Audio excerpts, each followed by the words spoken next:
লেবাননের পূর্বাঞ্চলে ইসরায়েলি বিমান হামলায় ৬ জন নিহত ও ২ জন আহত হয়েছেন। ইসরায়েল আর হিজবুল্লাহর মধ্যে চলমান যুদ্ধবিরতির মধ্যেই এই হামলার ঘটনা ঘটেছে। স্থানীয় সময় গতকাল শনিবার লেবাননের পূর্বাঞ্চলের বেক্কা অঞ্চলের জেন্নাতা শহরের কাছে সারা এলাকা লক্ষ্য করে ইসরায়েলি ড্রোন হামলার ঘটনা ঘটে। দেশটির জাতীয় সংবাদ সংস্থার খবরে এ তথ্য জানানো হয়েছে।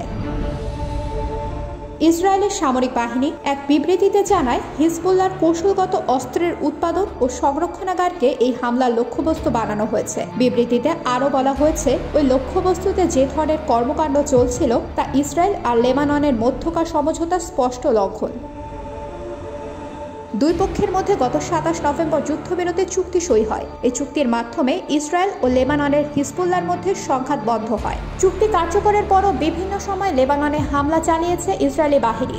ইসরায়েল বারবার দাবি করে এসেছে, তারা লেবাননে হিজবুল্লাহর স্থাপনায় হামলা চালাচ্ছে। যুদ্ধবিরতি চুক্তির শর্ত মেনে হিজবুল্লাহ নিয়ন্ত্রিত লেবাননের দক্ষিণাঞ্চলে জাতিসংঘের শান্তিরক্ষীর পাশাপাশি দেশটির সেনাবাহিনী মোতায়েন করা হয়েছে। লেবাননের পূর্বাঞ্চলের বেক্কা উপত্যকায় বেশ কয়েকটি হামলা চালিয়েছে ইসরায়েল। দেশটির ওই এলাকায় হিজবুল্লাহর শক্তিশালী ঘাঁটি রয়েছে।